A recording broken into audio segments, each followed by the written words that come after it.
Thank you very much, and thank you for inviting me to this distinguished gathering. It's maybe one of the only places in which I feel safe, because if I have a stroke or something, I know that there are people in the room who knows how to treat that. Usually my wife tells me, you should calm down when you speak, don't speak from the bottom of your heart. Now I can actually be free to speak the way I want.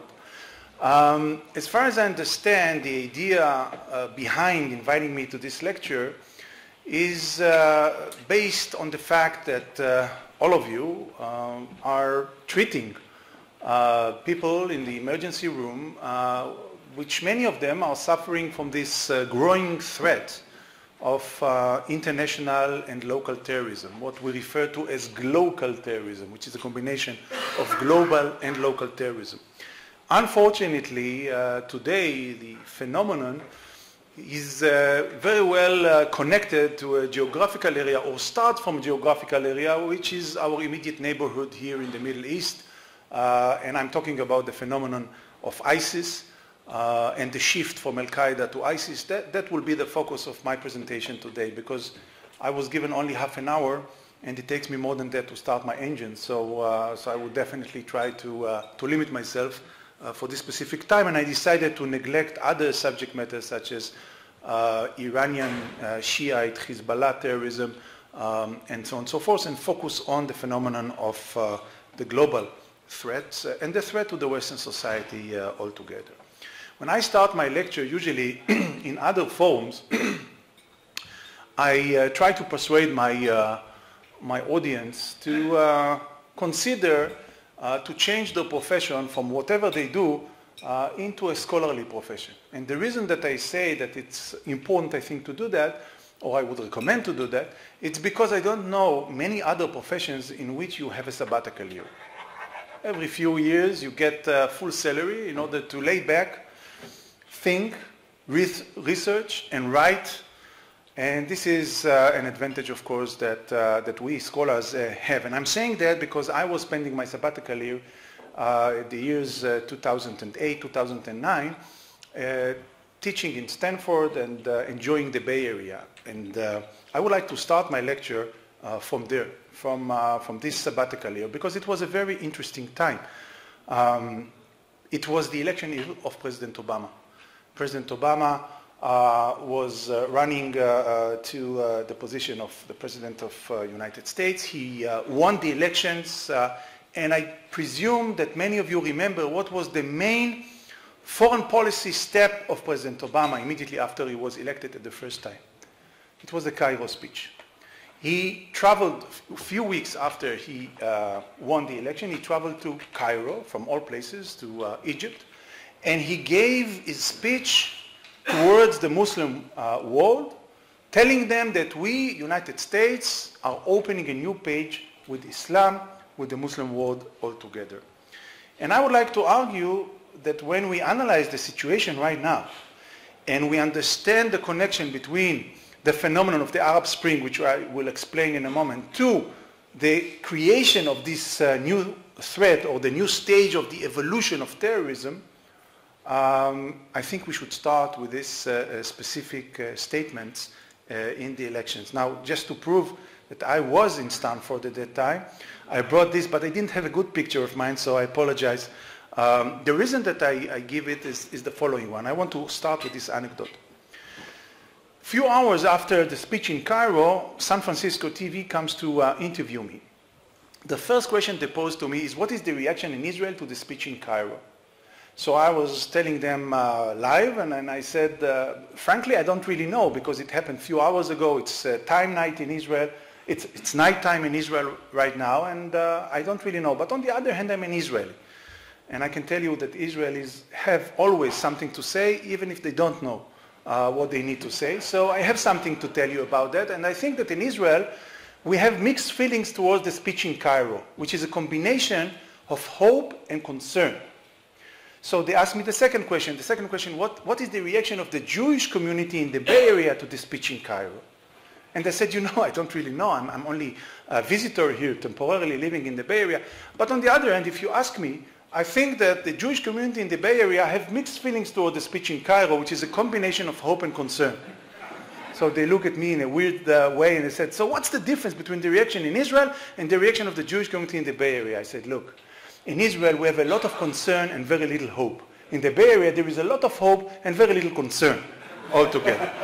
In a retrospective point of view, I have to say that my concern only grew afterwards, because one of the first public statements that were given by John Brennan, today is the head of the CIA, back then he used to be the advisor for counterterrorism of President Obama. In one of his first speech he was saying, United States is not against terrorism, implying that maybe terrorism is not the enemy. Well, I know you are playing with words, Mr. Brennan. I do it as a scholar from time to time as well. Terrorism is a tactic cannot be an enemy, therefore terrorism is not the enemy of the United States. But I was more concerned with the second statement that jihadists are not the enemy, practically, of United States, because jihad is all about doing good deeds and so on and so forth. And I wrote an op-ed as an outcome of that. If global jihad is not the enemy, then who is the enemy for United States? What should have been said, in my view, and as an Israeli, as a Jew, I think it's important to stress that. And for that, let me share with you another anecdote. A few years ago, I was invited to give a talk in Brussels. And just before I was giving my talk, there was another speaker. He was an imam coming from Sudan. And he was preaching to the European crowd, and he said to them, how dare you refer to Islam as if it is something to do with terrorism? Do you know what Islam is all about? Islam is the religion of peace and clemency. You are using the term jihadi terrorism. Do you know what jihad is all about? Jihad is all about doing good deeds and not those atrocities that the terrorists, barbarians are doing. And he was very persuasive. Then it was my turn. He was still in the room, so I approached to him directly and I said, my friend, let me thank you sincerely from the bottom of my heart that you took the time to travel all over the way from Sudan to Brussels to share with us those two important messages, which is so crucial for us to understand. That terrorism has nothing to do with Islam. That jihad is not equal terrorism and so on and so forth.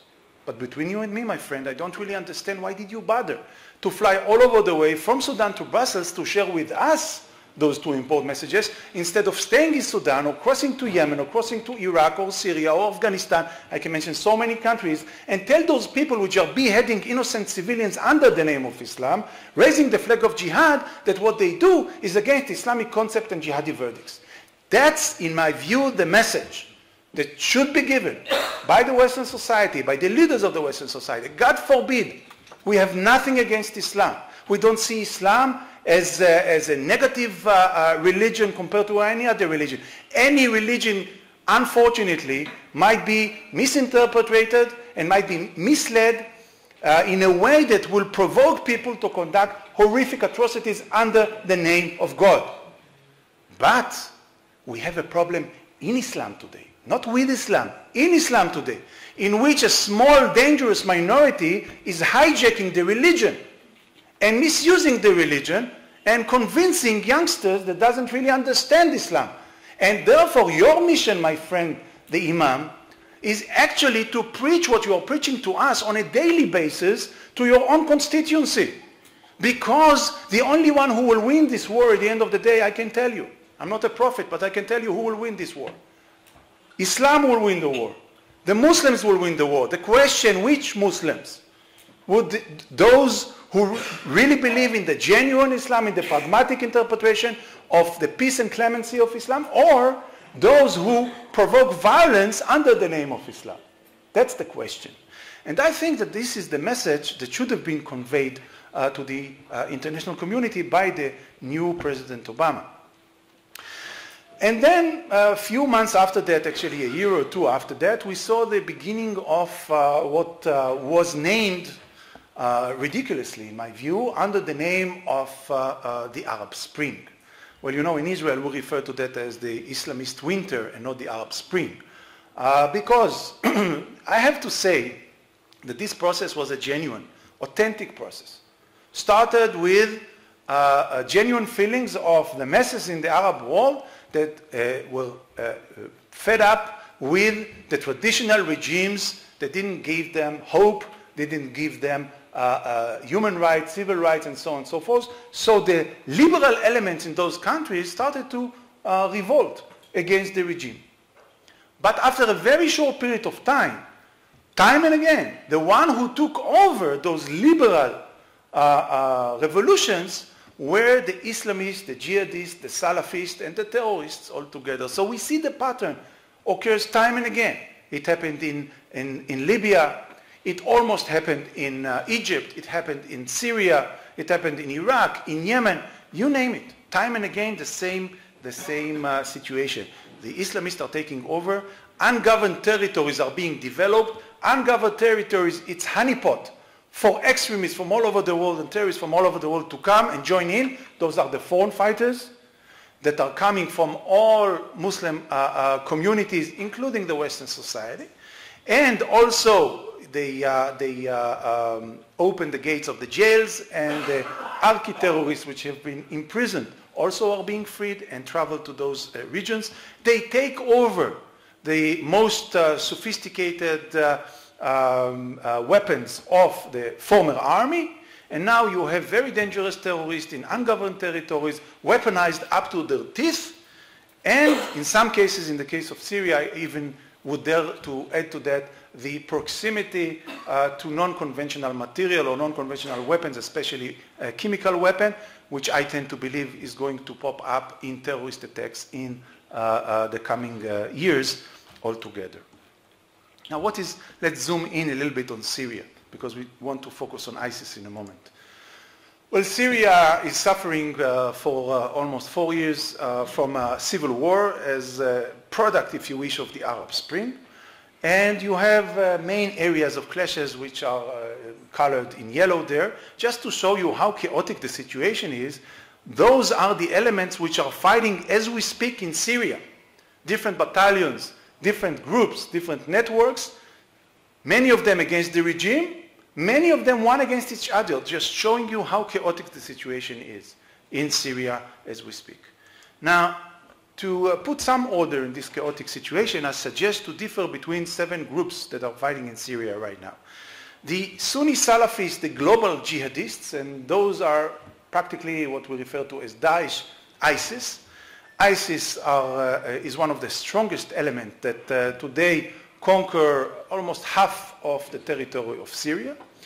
The second group, or the second cluster of groups, is the Sunni Salafists, which are coming from a local perspective, not the global caliphate concept, but the local caliphate concept. And this is Jabhat al-Nusra. In a moment when I'll describe the evolution of ISIS, you would see that there is a historical connection between Jabhat al-Nusra and ISIS. And the third element are the Sunnis, the Muslim Brotherhood, which are also fighting against the regime, but also fighting against Jabhat al-Nusra and against ISIS. And ISIS, of course, fighting against Jabhat al-Nusra. I forgot to say that. The Muslim Brotherhood is mainly supported by Saudi Arabia in this campaign. The fourth element are the Kurds, and the Kurds are fighting for the interest of the Kurds, trying to defend their territory from those Islamist Salafist groups. The FSA, the Free Syrian Army, is the more liberal element that started this revolution, but was pushed away in no time after the revolution started.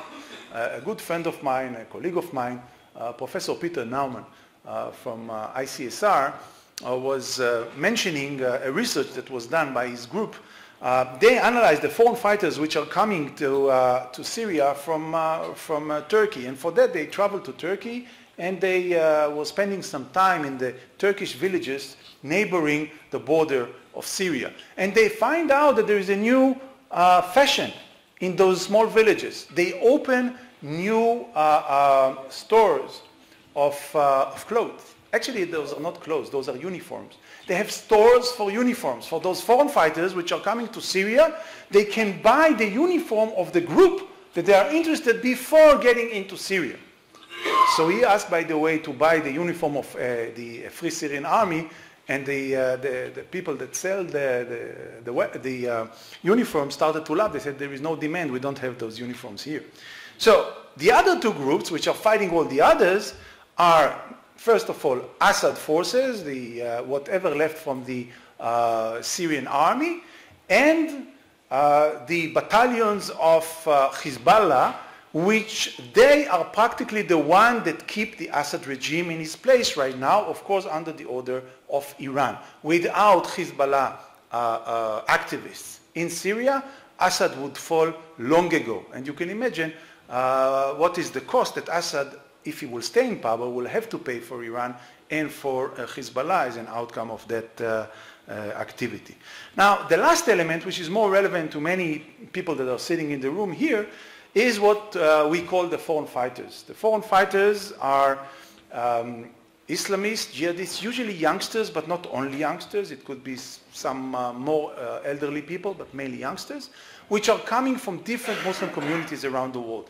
They have been radicalized, and one day they decided they would like to materialize this radicalization by traveling to Syria and Iraq and joining ISIS or joining Jabhat al-Nusra. There are few even which are joining Hezbollah to fight against the others. The problem is that, of course, they become trained terrorists there, and at the end of the day, they return to their home countries.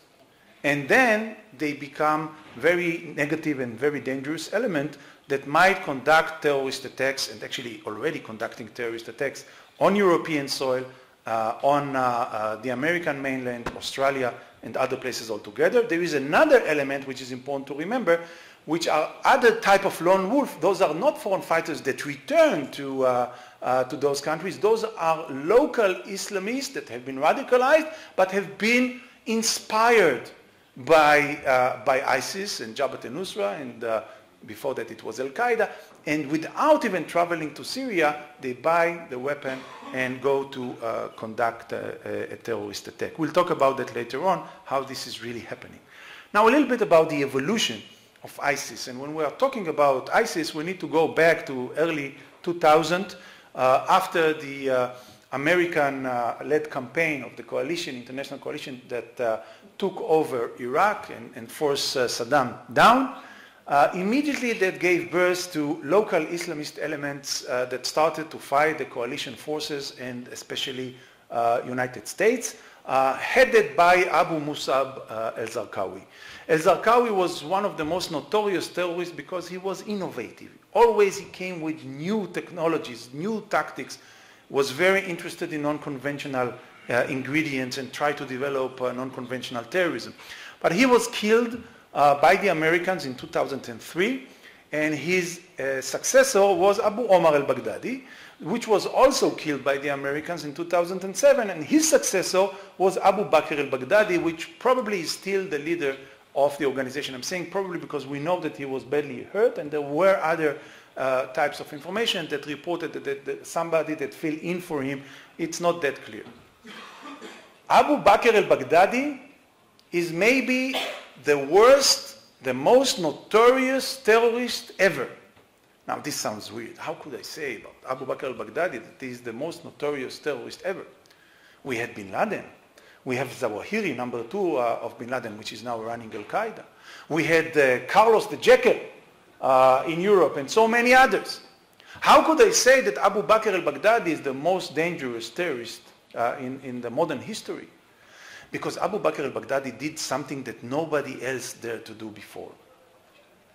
Last summer, 2014, after he took over Mosul, and the last summer was a great success of ISIS taking over so many territories in Iraq and in Syria, using very sophisticated strategy of insurgency, guerrilla warfare, and terrorism by creating fear and anxiety with extreme barbarian terrorist attacks, beheading, targeted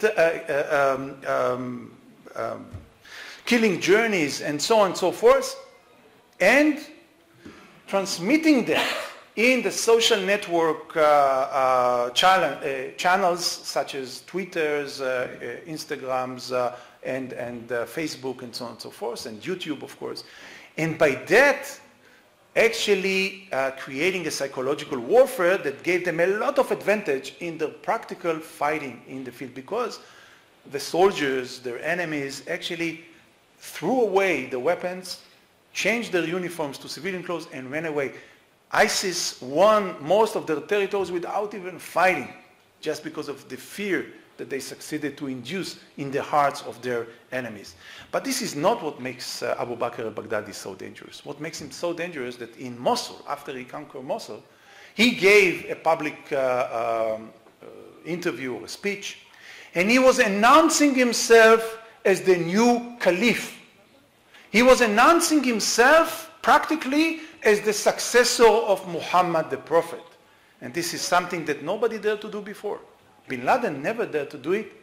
Zawahiri, which is a much bigger religious authority than Abu Bakr al-Baghdadi, never dared to do it. And of course, just by doing that, he immediately posed himself and ISIS not just as the enemy of United States, of the Western society, of the traditional Arab countries or leaderships, and so on and so on. Also, he actually put himself in a situation in which he's the enemy of the world, including the Muslim world altogether. And this, of course, created a rift between Al-Qaeda, between Jabhat al-Nusra and ISIS altogether. Now, ISIS is what we refer to as a hybrid terrorist organization. A hybrid terrorist organization is an organization that controls territory and therefore control constituency, people. And he has one military terrorist arm and another pseudo-legitimate arm of what is being called in Arabic the Dawah activity, which gives social services, indoctrination, education, welfare, and so on, buying hearts and minds of the masses. Two contradictive type of activities. Sometimes also another arm is being developed, which is the political arm, when the organization wants to take part in the political system of that place. So what we see in the red circle there is the governors that ISIS was creating in Iraq and later on also in Syria, that they are responsible for the day-to-day type of activity by controlling the territory and controlling the people, of course inducing fear and anxiety, and by that they see that they will have obedience of the locals to their demand. But also there is another thing which is interesting. If you analyze who are the deputies of ISIS, the deputies of Abu Bakr al-Baghdadi in ISIS, the deputies are former generals of Saddam Hussein army. And why is that? Because after United States left Iraq, and don't get this as if I criticize United States for leaving Iraq, I can definitely understand that American blood was shedded in many places, and although, as you can see, I have a lot of criticisms towards United States, still I think that they put the money where the mouth is, much more than any other nation in the world in fighting this radicalization process of jihadists and terrorists all over the world. But when the American army left, they paved the way for the Shiites to take over the regime in Iraq. And the Shiite, which was the majority but always was not part of Saddam Hussein regime, took advantage of that fact and they decapitated the leadership of the army. Decapitated not as ISIS is doing, practically beheading. They actually fired all the generals of the army, and those generals find asylum in no time in ISIS. So the military strengths of ISIS come from the former leadership of Saddam army, and we can see that ISIS is a very sophisticated and comprehensive terrorist organization based on shuras, different committees on different issues. I don't want to get too much into that. Now, although there are sponsors to this conference, I think Coca-Cola is not one of your sponsors, and I don't get money from Coca-Cola. But nevertheless, I want to mention Coca-Cola because, you know, the slogan of Coca-Cola for so many years was, "We are the real thing." Compared to whom? Pepsi-Cola, of course. We are the real thing, Coca-Cola. Why do I mention that? Because when you analyze the evolution of terrorism in modern history, you see this concept of we are the real thing, which give birth to the new waves of terrorism time and again. If you take the IRA, that have been evolved to a provisional IRA and then to the real IRL, those most extreme elements of the IRA that didn't accept the Good Friday deal and actually wanted to keep on fighting and refer to themselves as the real thing compared to the IRA. PFLP GC, Ahmed Jibril, the PFLP General Command, was the real thing in their eyes to PFLP, to George Habash organization. Hamas see themselves as the real thing compared to the Fatah organization. And I would like to argue that what we see now is the new breed and the new fashion of global terrorism, in which ISIS see themselves and many others see ISIS as the real thing compared to the old so-called Al-Qaeda. And what we see as an outcome of that is a shift in loyalty of many groups, many terrorist organizations, many networks and individuals that in different parts of the world used to be loyal to Al-Qaeda and now shift their loyalty from Al-Qaeda into ISIS altogether. So we see this trend. By the way, just recently, last week, there was a huge terrorist campaign in Sinai, and it is attributed to ISIS. Who are the ones that conducted it? Ansar Bet al-Maqdas, a local Islamist terrorist organization that used to be a branch of Al-Qaeda, which shifted their loyalty from Al-Qaeda to ISIS. Now they refer to themselves as ISIS as well. Well, the international community is not laying back. They are doing something about it. But as you can see, I think that it's too little and too late what the international community and the American-led campaign is being done today in Syria and Iraq. In August, in 8th of August 2014, Obama announced a beginning of a campaign, airstrikes against ISIS in Iraq. Later on, it was also in Syria. It was only air campaign because the concept was no boots on the ground. Again, I think that you cannot win this war without boots on the ground. Having said that, I fully understand the decision of President Obama and the Americans in general not to put their boots on the ground. They gave enough boots in many other places, but I don't see anybody else who's doing the job.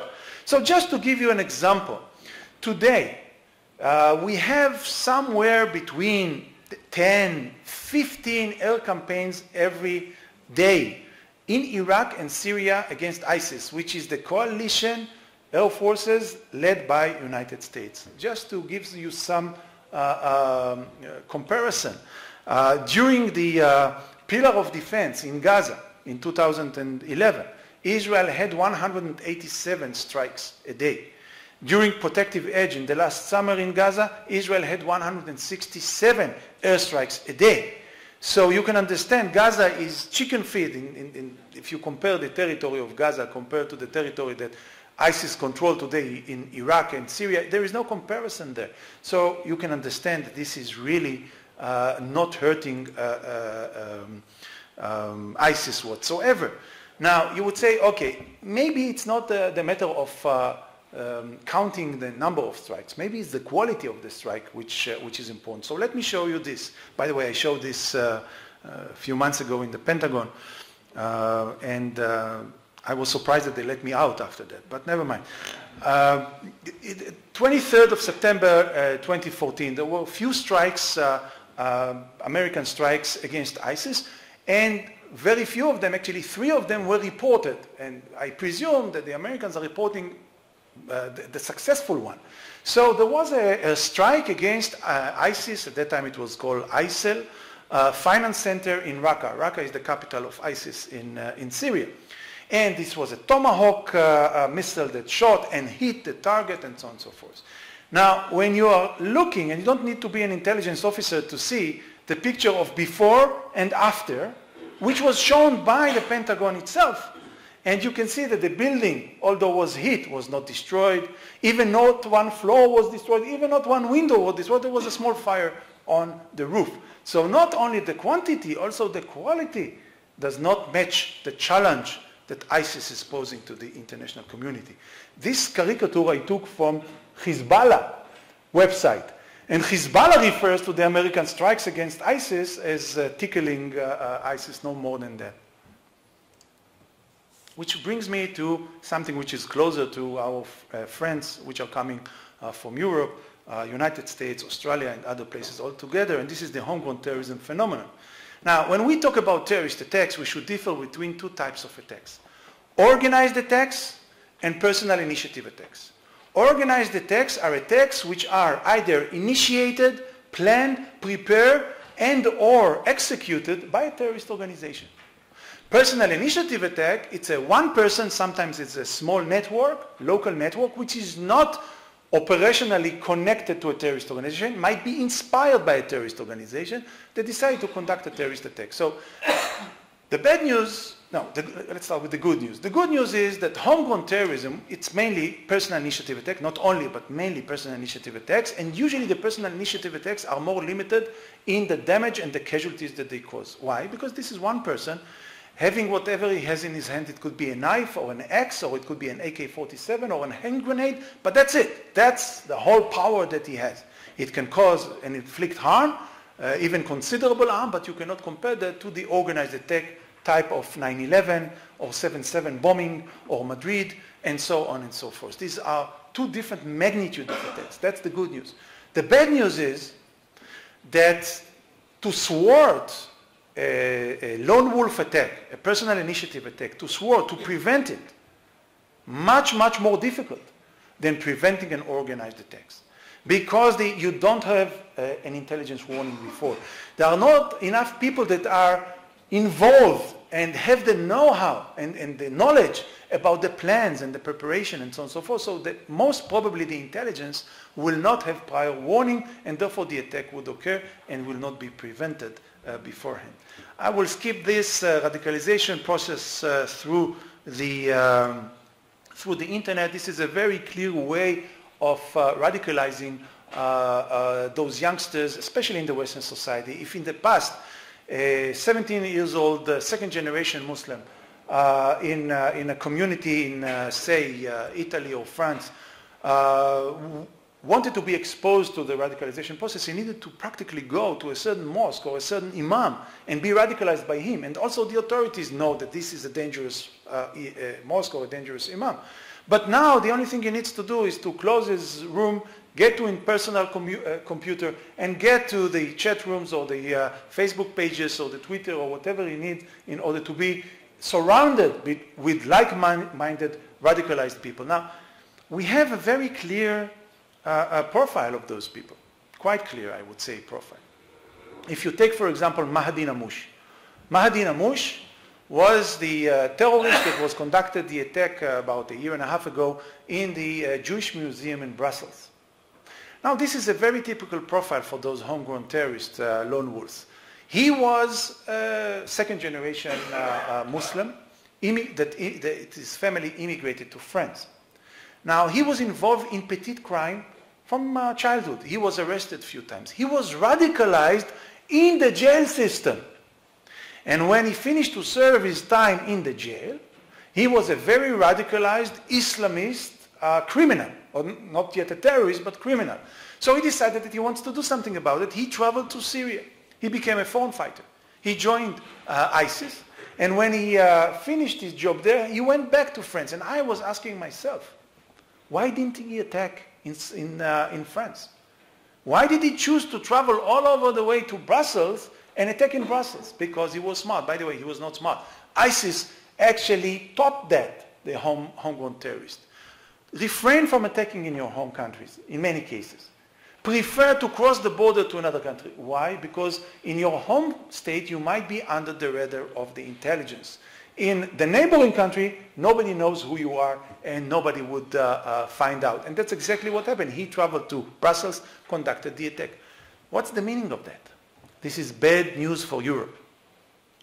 Because in Europe, after signing the Schengen Agreement, in which the travel from state to state is free without any checkpoint, without checking not the documents and definitely not the suitcases and everything else, we should refer to Europe as a one region, because the terrorist refers to them as one region. And I have to tell you that I traveled in different parts of Europe and met decision makers and heads of security services. And there were some countries in which my counterparts told me, you know, it's a big problem. It's even a problem to Europe, but it's not really our problem because we don't have foreign fighters.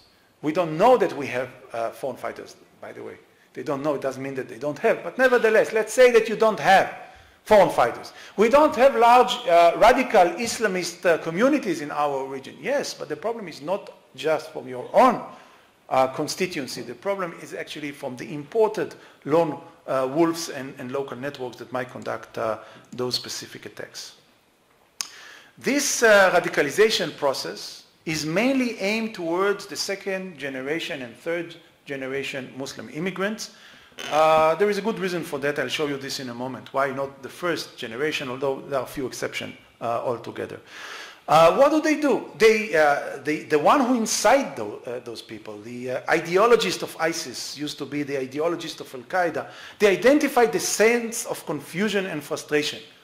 Those youngsters ask themselves the question, who am I? And you know, youngsters in every nation are confused. They are trying to build their self-identity. And when you are also an immigrant, then your self-identity is definitely damaged, and you ask this question, who am I? They are providing, those inciters are providing new self-identities, a new sense of belonging. You're asking yourself, who am I? Am I a Moroccan or a Spanish citizen? Am I an Algerian or a French citizen? Am I a Dutch or a Moroccan citizen? Well, you are neither. You are not a Moroccan and you are not a Dutch. You are a member of the Ummah, the greater nation of Islam. That's your identity. So you invite a new identity to those people that, of course, they belong to that, and therefore they have to fulfill their commandments. Glorifying the history of Islam. Don't ask the question, am I a Moroccan living in Spain? Does Spain is doing me a favor by granting me the citizenship? No, because Spain is Andalusia. And actually it was robbed from the Muslim nation altogether. Those are the messages that they induce to their heads. Nobody is doing you any favor by doing that. Now they're offering ultimate solutions. Youngsters doesn't like complex pictures. Gray colors doesn't fit the youngsters' state of mind. They need to understand who are the good guys, who are the bad guys, and to belong to what they believe is the good guys. That's exactly how those inciters are working. There is Dar al-Harb or Dar al-Islam, which means the area that Islam control, their version of Islam, and the rest is a war zone. No in between. It's either you are part of our interpretation of Islam, or you are our enemy and you can be a Muslim for that. You can be a Shiite, you can even be a Sunni for that. Although we are Sunnis, you can be a Sunni and still be an infidel in our eyes because you don't accept our perception of Islam. Creating a new enemy.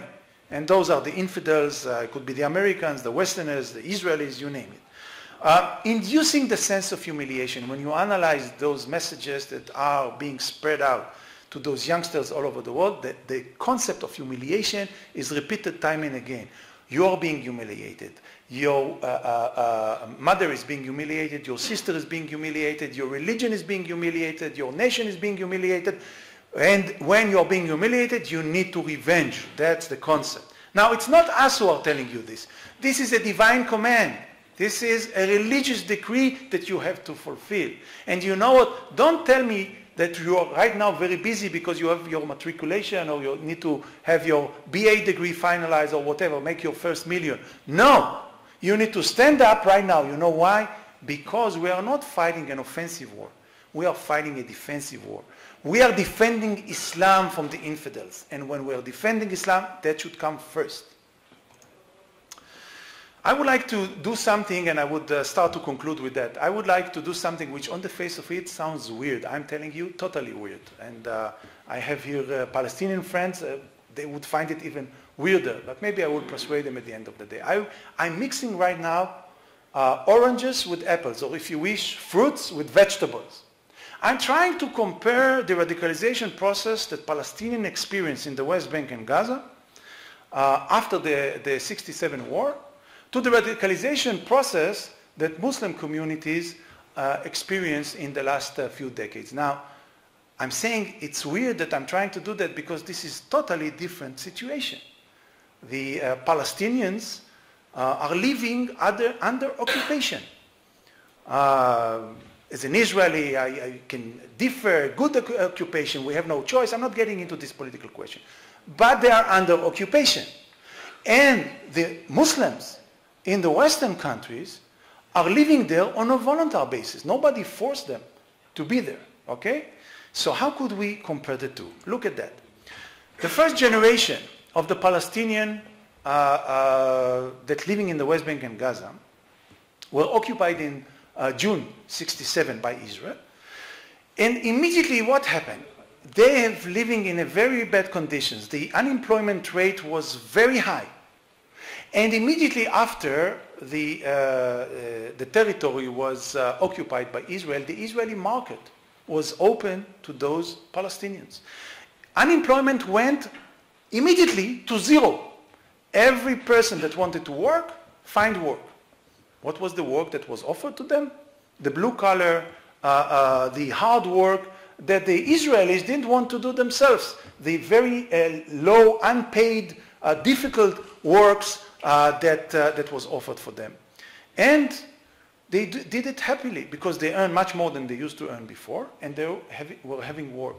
By the way, at that time, Fatah organization was created. Fatah organization was created in 1965, but started to be active in 1967. Arafat smuggled himself from Syria to the West Bank trying to build popular uprising, build terrorist attacks against Israel. He was fled away out of the West Bank and Gaza. You know by whom? Not by the Israelis, by the Palestinians themselves. The first attacks of the Fatah organizations, and most of the attacks of the Fatah organization, was not aimed against Israel. It was aimed against the Palestinian workers that was traveling to Israel for work. So in this condition, the situation, the feeling was quite well by the Palestinians. And much of their savings, they invested in the education of their kids. The second generation Palestinian kids are one of the most educated nations in the Arab world, because they went to universities that Israel opened, by the way, in the West Bank and Gaza. They went to universities in Arab countries, in East Europe, Russia, and other places altogether. The first generation of Muslim immigrants to Europe also was very happy. Who are they? Who are those people that immigrated to Europe? They are coming because of two reasons. The first reason is those that came because they were looking for political asylum. They were hunted because of their political views by the regime. And they were granted asylum and citizenship. This is the biggest achievement in their life. They always hoped and prayed that they will gain citizenship of this or the other country. Once they got it, they achieved the most important task in their life. The other group was those that wanted to improve their socio-economical status. Also, this is something that they were craving for. Once they were granted the citizenship, they traveled, they became citizens of this Western country. This was the biggest achievement in their life. What was offered to them is the blue-collar, hard worker, unpaid, underpaid salaries. But they still was very happy with the situation because they always remember what they left back in their home countries and the situation that they came from. They also invested a lot in the education of their kids. Also, the local education system, which in many cases was free of charge, was given to them as well. Let's move on to the second generation of the Palestinians. The second generation of the Palestinians, those who were born to this situation, they couldn't compare to what used to be prior to the occupation. Many of them were literate in Hebrew because they worked from early childhood in Israel itself. They had an identity crisis. Who are we? Palestinian Israelis? Actually, the identity crisis was very severe because they were not second-class citizens of Israel. They were not any class of citizens of Israel. They didn't get Israeli citizenship whatsoever. And they could see the youngsters at the same age of theirs, the Israelis, living in one condition, they are living in another condition, very frustrated situation, totally unintegrated in the society because they were not part of the society even. Different value system, much more educated than their parents, and this created a generation crisis between the father figure and the rest of the kids. They couldn't understand how the parents are not revolting, how they're actually quite satisfied with the situation. By the way, the revolt was the Intifada, the first Intifada. When did it start? 1987, when the second generation became to the year 20, and so on and so forth. They were the one that started it. Second generation of the Muslim immigrants to the Western society, or to Europe for that matter, born as local citizens. Nobody gave them any favor by being French or Italian or whoever. They are literate in the language. They have an identity crisis because their parents are still keeping the old traditional identity. unintegrated because they don't want to be integrated, and in many cases the society doesn't want to integrate them as well. Different value system, much more educated, which again create a generation crisis. We have many reports of which the father and the mother reports that their kids are being radicalized against, of course, the wills of the parents themselves. The solution was radical Islam, alternative value system in both cases. New identity, new law and order, which is suggested to those frustrated people. And the goal is radical Islamic Caliphate state, either in Europe or in Palestine or in the whole world altogether. And the modus operandi is their interpretation of the term jihad, which is the use of terrorism and violent activity. I would like to conclude here by saying we are facing, in my view, a growing threat. This is, when we analyze the history of modern terrorism, this is a new wave of evolution of terrorism, which is becoming spread all over the world. There is no one state today which is immune to the threat of global and local jihadi terrorism. We are going to see much more of it in the Western society, in the Muslim world, and in any other state in the world. And the first thing we need to do is to call a spade, and not to live under political correctness. I'm afraid that when I analyze what is happening in the international community, and I'm part of it, I'm traveling around the world, meeting decision makers, unfortunately political correctness is still ruling the concepts of counterterrorism. Even the term terrorism is being neglected now. The term which is being used by President Obama, by many European countries, is not counterterrorism anymore, it's CVE, countering violent extremism, because we don't even want to spell out the term terrorism. This cannot stay for a long period of time. We have to unite on one thing. We would never agree upon what is a just cause or not a just cause. We would never agree, are the Palestinians right or the Israelis right, or which Palestinian right among the Palestinian people. We would never agree, the interpretation of Islam should be that way or the other way. We would never agree on that, but we can all agree on one thing. The deliberate use of violence against civilians, i.e. terrorism, should always be forbidden. Even if you have a just cause, even if you have a holy cause, you don't have the right to deliberately attack civilians. Thank you very much.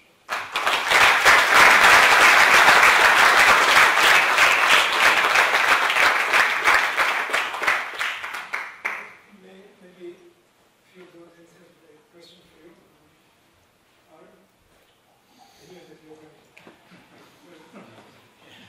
Thank you very much. It was a fascinating talk. Now, just two brief questions. One is about ISIS and the money source. I mean, is it homegrown that they sell oil, or are they financed by Saudi Arabia, Qatar, Iran, somebody else, private people or states? And the other question about the homegrown problem, you said in the end, would, in your view, creating a two-state, Palestinian state with the 1967 borders satisfy the Palestinians here? Okay, that's a different lecture, but I'll refer to that in a moment. First of all, is the question for the monetary situation of ISIS. ISIS has another record. In the Guinness Book, it would be referred in several items. ISIS is the richest terrorist organization in the world. And the reason is because ISIS took over banks with an enormous sum of gold and currency and money from all over the world. ISIS took over oil fields and refineries, and I don't know how, actually I do know how, find a way to sell that in the black market, and of course using extortion attacks, kidnapping, in order to have ransom, and we're talking about a lot of tens of millions of dollars for each one of those people. So altogether it became one of the richest terrorist organizations in the world, and when we analyze why those foreign fighters are coming to ISIS, there are many reasons, and I do believe that the misinterpretation of Islam, radicalization process, is one of the explanations. The sense of adventure that youngsters have, you know, youngsters all over the world are playing with very bloodshed computer games, Call of Duty and other stuff.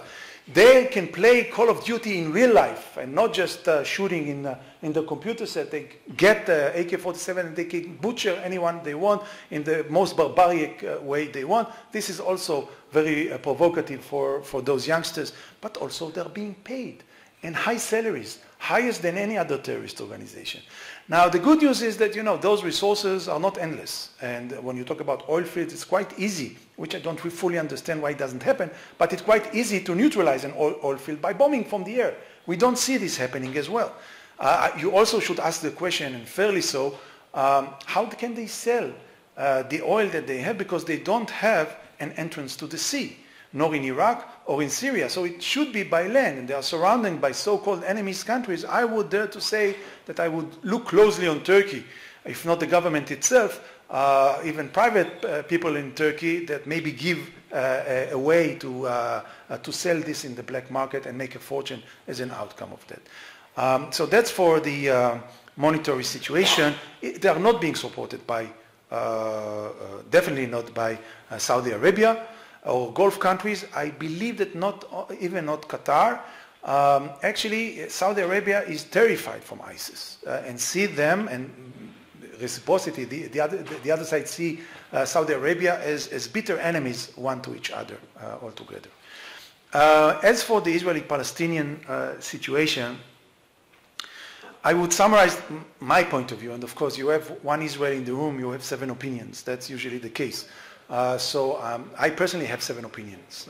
I quarrel with myself because I'm 7th generation Israeli, so I triple those debates with myself. But I tend to believe that the paradox is that right now the Israeli government, which reflects or influence, if you wish, the Israeli notion, is that the situation that I describe right now is so dangerous. We are witnessing tectonic changes in the Middle East, the unstabilized Middle East, Syria, Iraq, Egypt, Jordan, from all places, is the only stable place, and this shows how miserable our situation is. Jordan is the model of stability in the region, and thanks God this is the case.